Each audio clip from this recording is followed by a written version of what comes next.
வானத்தையும் பூமியையும் சமுத்திரத்தையும் நீரூற்றுகளையும் சிருஷ்டித்தவரும் அதை அன்றன்றைக்கும் அரசாண்டு வருகிறவருமாகிய கர்த்தருக்கு ஸ்தோத்திரம். பிதா குமாரன் ஆவியானவருக்கு நன்றி நன்றி நன்றி. கர்த்தருடைய பரிசுத்த நாமத்துக்கு ஸ்தோத்திரம். கர்த்தருடைய பரிசுத்த நாமத்துக்கு ஸ்தோத்திரம். ஆம், என் அன்பு சகோதர சகோதரிகளே, ஆசீர்வாதம் டிவி நேயர்களே, உங்கள் யாவரையும் மீட்பர் இயேசு கிறிஸ்துவின் நாமத்தினால் அன்போடு கூட வாழ்த்துவதில் மிக்க மகிழ்ச்சி அடைகிறேன். என் அன்பு சகோதர சகோதரிகளே, மிக்க மகிழ்ச்சி அடைகின்றேன். நீங்கள் இந்த நாளிலே இந்த பிரசங்க வேளையில் பெற்ற நன்மைகளை எங்களுக்கு தெரியப்படுத்த மறவாதீர்கள். இந்த நாளிலும் கூட உங்கள் வாழ்க்கையை அழிக்கிறதற்கு ஆயத்தமாக எத்தனித்து நிற்கிற மிகப்பெரிய ஒரு ஆயுதத்தை இன்றைக்கு இல்பொருளாக்க போகிறோம், அதாவது அபத்தமாக்க போகிறோம். அந்த ஆயுதம் மிகவும் கொடியதொரு ஆயுதம். தேவ வல்லமை உங்களுக்காக செயல்பட விடாமல் தடுக்கிற மிக மிக கொடியதொரு ஆயுதம். அந்த ஆயுதம் யார் கையில் இருக்கிறது என்று நான் சொல்லும் போது நீங்கள் வியப்படைய போகிறீர்கள். யார் கையிலே? உங்க கையில தான் இருக்கு. அடடா, என்ன பிரதர், என்னைய தாக்குறதுக்கு என் கையிலே ஒரு ஆயுதமா?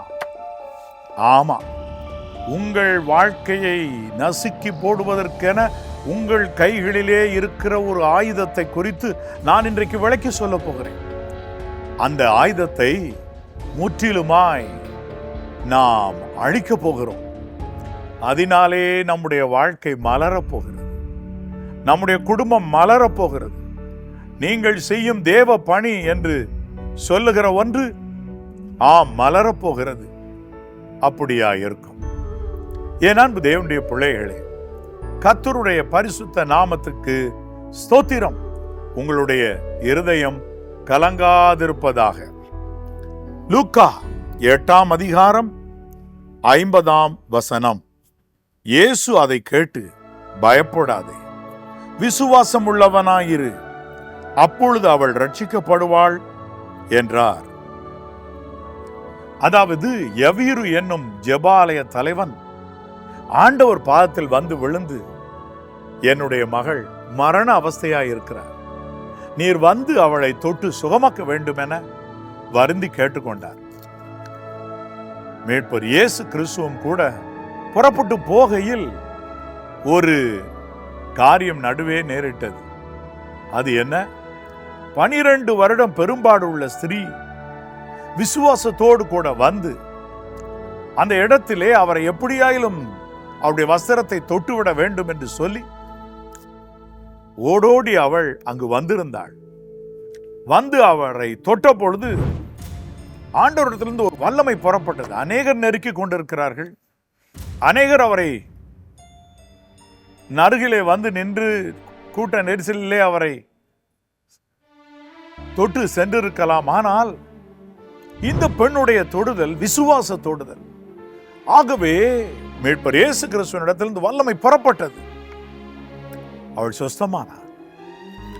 இந்த ஒரு சின்ன, இது யாரு என்னை தொட்டதுன்னு ஆண்டவர் கேட்டு, எல்லாம் சரி, இவள் உன் விசுவாசம் உன்னை ரட்சித்தது என்று அந்த பெண்ணுக்கு சொன்னார். பாரு, நீ ஆண்டவர் மேல வைத்த விசுவாசம் உனக்கு இந்த ரட்சிப்பை கொண்டு வந்திருக்கிறது பாரு என்று அவர் சொன்னார். சொல்லி முடிக்கிறதுக்குள் வேறொரு செய்தி வந்து விட்டது. யவீருவினுடைய வீட்டிலிருந்து அந்த செய்தி, ஐயரை நீர் வருத்தப்படுத்த வேண்டாம், போதகரை நீர் வருத்தப்படுத்த வேண்டாம், இயேசு ஐயரை நீர் வருத்தப்படுத்த வேண்டாம், உம்முடைய மகள் மரித்து போனாள் என்று சொல்லி ஒரு செய்தி வந்தது. அப்பொழுதுதான் லூக்கா 8:50 எழுதியிருக்கிற வசனத்தை மீட்பர் இயேசு சொன்னார். பயப்படாதே, விசுவாசம் உள்ளவனாயிரு. யவீரு, பயப்படாதே, விசுவாசம் உள்ளவனாயிரு, அப்பொழுது அவள் ரட்சிக்கப்படுவாள். நீ விசுவாசம் உள்ளவனா இருந்தேனா அவள் கண்டிப்பா ரட்சிக்கப்படுவாள். கண்ணெதிரே ஒரு டெமான்ஸ்ட்ரேஷன். என்ன? 12 வருடம் பெரும்பாடு உள்ள ஸ்திரீ சொஸ்தமாகி இருக்கிறார். அப்பொழுது இவருக்கு விசுவாச டானிக் அங்க முன்னே கிடைச்சிருக்கு. ஆண்டவர் சொல்லுகிறார், இப்ப துர்ச்செய்தி வந்திருக்கு, பயப்படாத யவீரு, பயப்படாமல் விசுவாசம் உள்ளவனாயிரு. பயப்படாதே, விசுவாசம் உள்ளவனாயிரு. அப்பொழுது உன் மகள் ரட்சிக்கப்படுவாள். உன் மகளை எழுப்பணும்னா நீ விசுவாசம் உள்ளவனா இருக்கணும். என்னை விட்டு ஓடி போனேன்னா எப்படிப்பா நான் எழுப்ப முடியும்? அவிசுவாசமா நீ ஓடி போகாத, விசுவாசம் உள்ளவனாயிரு, அவள் ரட்சிக்கப்படுவாள். மீட்பர் இயேசு கிறிஸ்து யவீருவின் வீட்டிற்கு வந்தார். வெளியே அழுது கொண்டிருக்கிறவர்களை பார்த்து சொன்னார், அழாதேயுங்கள், அவள் மறிக்கவில்லை, நித்திரையா இருக்கிறாள். இன்னும் விட்டோம்னா சில நாட்கள் அந்த சரீரம் அழுகி போய்விடும். அப்படிப்பட்ட ஒன்றை நித்திரை என்று சொல்லி எழுப்ப வல்லவர் இதோ உங்கள் நடுவே இருக்கிறார். மீட்பர் இயேசு கிறிஸ்துவே அவர். நீங்க பயப்படாதீங்க. நீங்களும் கூட உங்க பிள்ளையின் காரியத்தை குறித்து அவிசுவாசம் உள்ளவர்களா இருந்தீங்கன்னா அவங்க காரியம் கெட்டு போகுமா இருக்கு. விசுவாசம் உள்ளவர்களா இருங்க. எப்படி பிரதர் அவிசுவாசம் உள்ளவர்? நான் இருப்பது அவிசுவாச ஆவிகள் உங்களுக்கு விரோதமாய் போராடுமாய் இருக்கலாம். நீங்க ஆட்டுக்குட்டியானவரின் இரத்தத்தினால், மீட்பர் இயேசு கிறிஸ்துவின் இரத்தத்தினால் அந்த அவிசுவாச ஆவிகளை கட்டி போடுங்கள், துரத்தி போடுங்கள். இயேசு கிறிஸ்துவின் நாமத்தினாலே அந்த பிசாசுகளை துரத்துங்க, ஓடிப்போ. அப்போ உங்களுக்கு விசுவாசம் துளிர்க்க ஆரம்பிக்கும். உங்களுக்குள்ள இருக்கிற விசுவாசம் வெளிப்பட ஆரம்பிக்குமாயிருக்கும். சில நேரங்களில் நீங்கள் செய்து வருகிற சில ரகசிய பாவங்கள் நிமித்தமாக அவிசுவாசம் உங்களை சூழுமாயிருக்கலாம். அந்த பாவத்தினால் விளைகிற ஏதோ ஒரு தீமை உங்களுக்கு அவிசுவாசத்தை கொண்டு வந்து கொண்டிருக்கலாம். இன்றைக்கு அதை விரட்டி விடுங்கள். ஒன்று செய்யுங்கள். உங்கள் மகள், உங்கள் மகன் பிழைப்பான், பிழைப்பாள் என்று நம்புங்க. உங்கள் தொழில் செழித்து கொள்ளும், அது பிழைத்து கொள்ளும் என்று நம்புங்க. உங்களுடைய ஜீவன் தப்பும் என்று நம்புங்க. உங்கள் மனைவியின் ஜீவன் தப்பும், உயிரோடு அவள் இருப்பாள் என்று நம்புங்க. ஆஸ்பத்திரியில் அனுமதிக்கப்பட்ட நிலைமையில ஆஸ்பத்திரியில் கூட இந்த செய்தியை நீங்க கேட்டுக்கிட்டு இருக்கலாம். ஆஸ்பத்திரியில் மாட்டி வச்சிருக்கிற டிவி பெட்டியின் மூலமா இந்த செய்தி உங்களுக்கு கிடைச்சிக்கிட்டு இருக்கலாம். மரித்து கொண்டிருக்கிற நிலைமையில உங்கள் மகளோ மனைவியோ அல்லது உங்கள் கணவரோ இருக்கலாம். ஆனா நான் ஒரு காரியத்தை உங்களுக்கு சொல்லுகிறேன். நீங்க விசுவாசிங்க, அவள் கண்டிப்பாக சொஸ்தமாவாள் என்று. அப்பொழுது அவள் ரட்சிக்கப்படுவாள். அதாவது இந்த பிரச்சனை என்று மீட்டெடுக்கப்படுவாள்.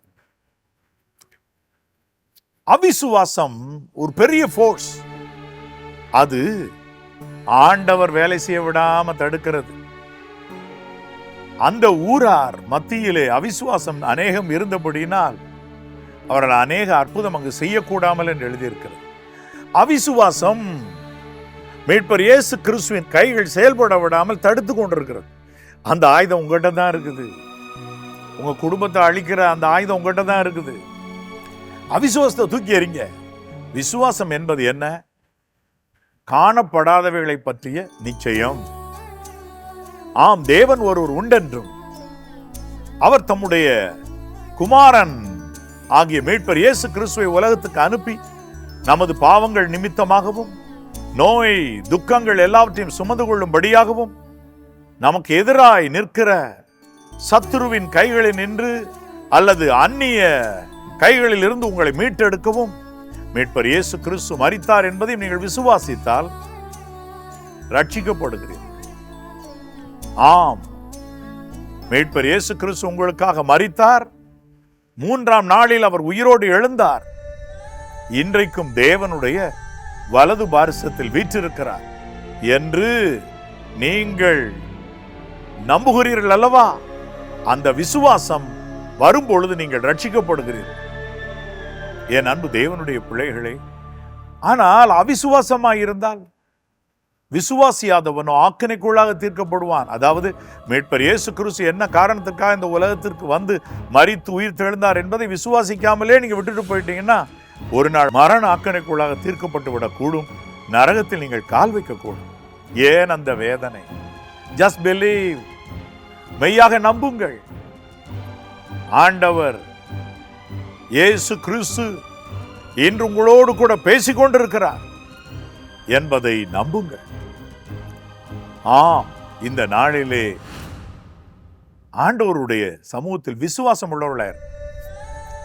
தோமா கண்டுதான் நம்புவேன், கண்டுதான் விசுவாசிப்பேன்னுட்டே இருந்தார். இயேசு தம்முடைய சீஷர்கள் நடுவே உயிர் தெழுந்த பிறகு மொத்தமா இருக்கிற இடத்தில் அவர் தரிசனமாகிற போது அங்கு தோமா இல்லை. ஆனால் அதன் பின்பதாக ஆண்டவர் உயிரோடு இருக்கிறார் என்று அந்த சீஷர்கள்லாம் சொன்னார். நான் இல்லை, நம்ப மாட்டேன்ப்பா, கண்ணார நான் கண்டால் ஒழிய நம்ப மாட்டேன்னு சொன்னார். அதன் பின்பு ஆண்டவர் ஒரு தரம் தரிசனமான போது தோமா அங்கே இருந்தார். ஆண்டவர் இயேசு அவரை பார்த்து என்ன சொன்னார் தெரியுமா?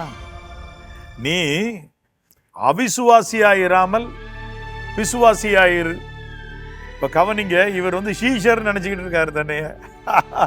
ரொம்ப அவிசுவாசத்தோட இருந்தா என்ன மாதிரி ஆகி போயிட்டாரு.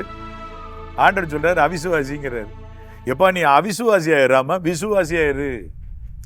அப்ப அன்பிலீவ் எந்த எல்லைக்கு உங்களை கொண்டு போயிருது?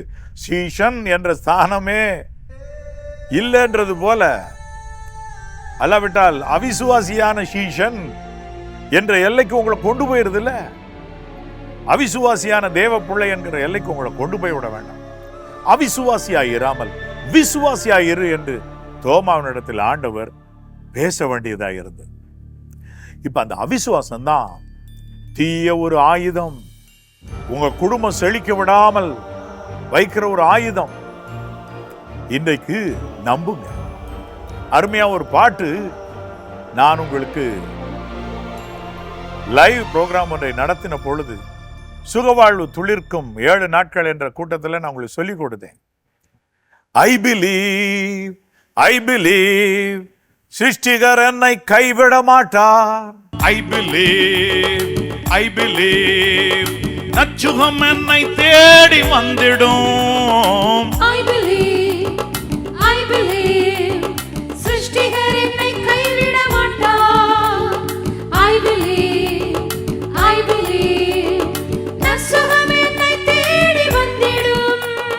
சுகவாழ்வு துளிர்த்திடும் கர்த்தர் என்னை நடத்திடுவார். சுகவாழ்வு துளிர்த்திடும் கர்த்தர் என்னை நடத்திடுவார். சுகவாழ்வு துளிர்த்திடும் கர்த்தர் என்னை நடத்திடுவார். சுகவாழ்வு துளிர்த்திடும் கர்த்தர் என்னை நடத்திடுவார்.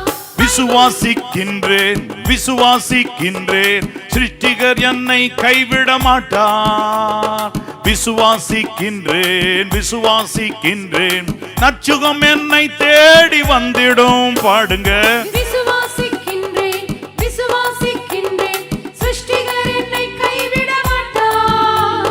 விசுவாசிக்கின்றேன் நற்சுகம் என்னை தேடி வந்திடும்.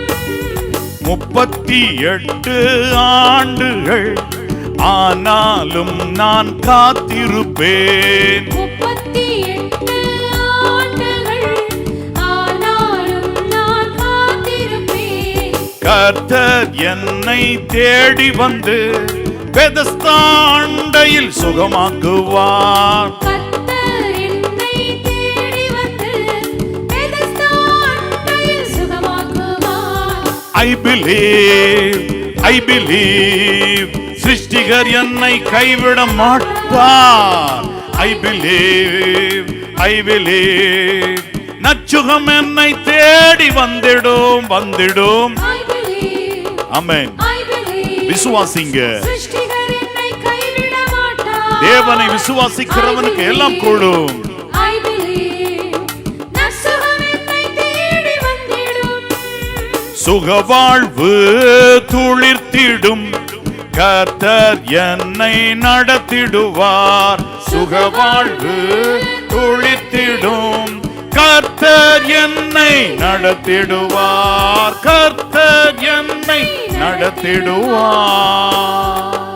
பாட்டு கேட்டீங்களா?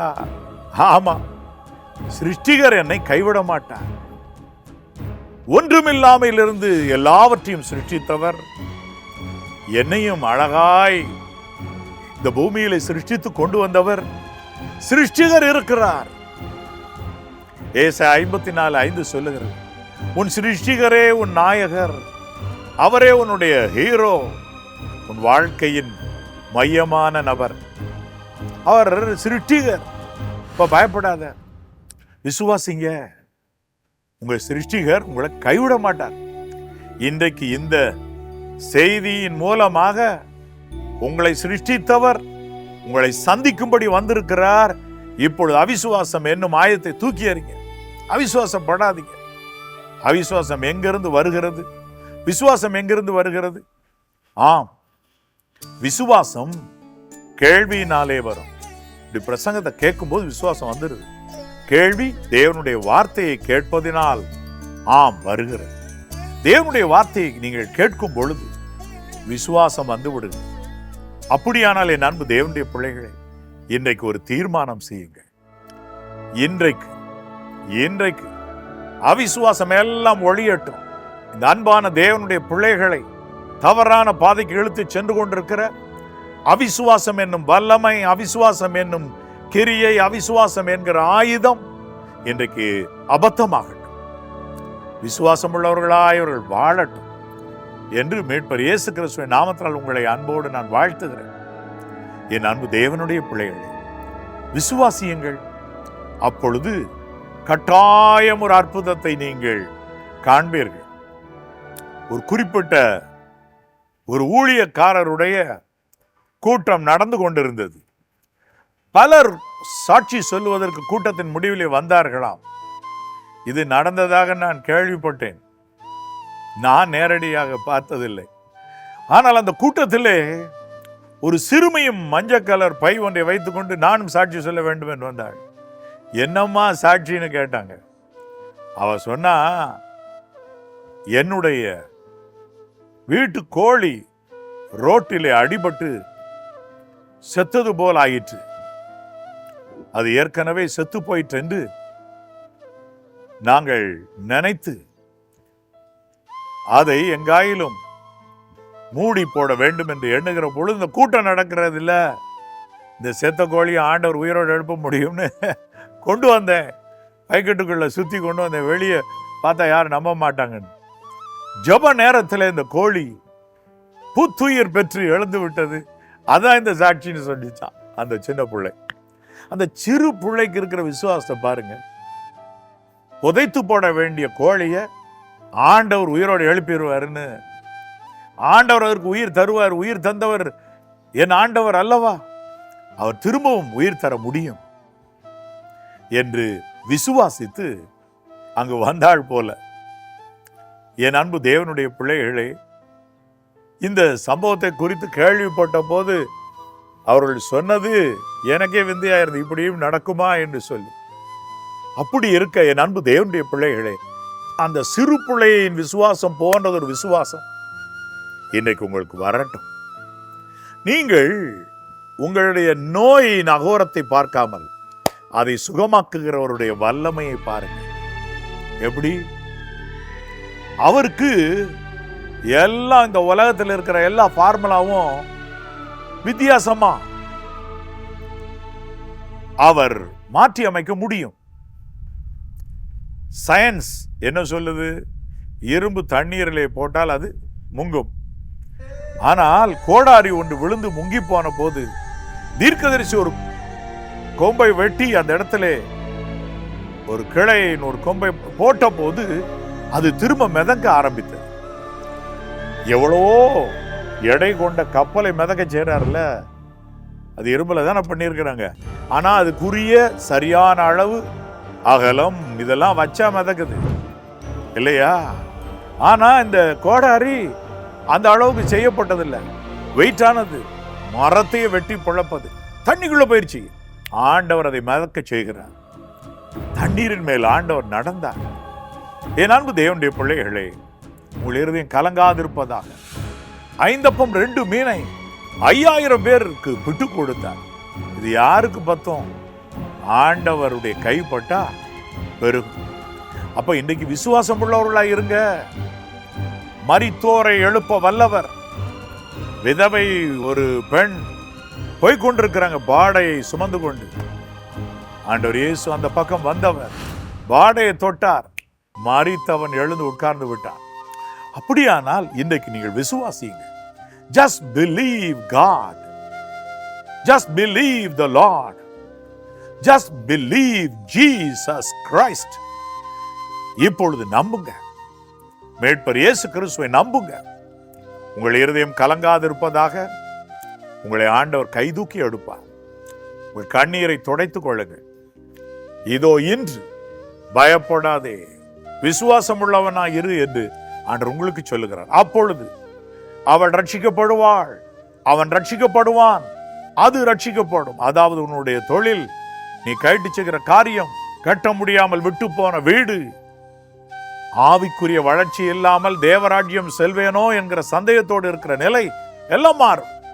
அது மாறும், நிச்சயமாக அது மாறும். ஜெபம் செய்வோமா? என் அன்புள்ள பரிசுத்த பரலோக பிதாவே, மீட்பர் இயேசு கிறிஸ்துவின் நாமத்தினாலே இந்த ஜெபத்தை ஏறெடுக்கிறேன் ஐயா. இதோ இப்பொழுதும் என்னுடைய இந்த பிரசங்கத்தை கேட்டு என்னோடு கூட சேர்ந்து ஜெபித்துக் கொண்டிருக்கிற அத்தனை தேவனுடைய பிள்ளைகளையும் கண்ணோக்கி பார். லூக்கா 8:50 எழுதியிருக்கிற வண்ணமாக உம்முடைய பிள்ளைகளுக்கு விசுவாசத்தை கொடுத்து, விசுவாசத்தை துவக்குகிறவரும் முடிக்கிறவருமாகிய, அதாவது அதை பூரணப்படுத்துகிறவருமாகிய நீர் இறங்கி வந்து விசுவாசத்தை தாரும் ஐயா. மீட்பர் இயேசு கிறிஸ்துவின் நாமத்தினால் உண்டான விசுவாசமே இவனை, இந்த முடமானவனை எழுப்பிற்றென்று அன்றைக்கு பேதுருவும் யோவானும் சொன்னார்களே, அதை போல இந்த நாளிலே கூட அருமையாக இந்த அன்பு தேவனுடைய பிள்ளைகளுக்கு உம்முடைய நாமத்தினால் உண்டாகிற விசுவாசம் உதவி செய்யட்டும். அவர்கள் சொல்லட்டும், இயேசு கிறிஸ்துவின் நாமத்தினால் என்று சொல்லட்டும், கர்த்தராகிய இயேசு கிறிஸ்துவின் நாமத்தினால் என்று சொல்லட்டும், ஆண்டவராகிய இயேசு கிறிஸ்துவின் நாமத்தினால் என்று சொல்லட்டும். ஒரு அற்புதத்தை செய்யும் ஆண்டவரே, விசுவாசிக்கட்டும் ஆண்டவரே.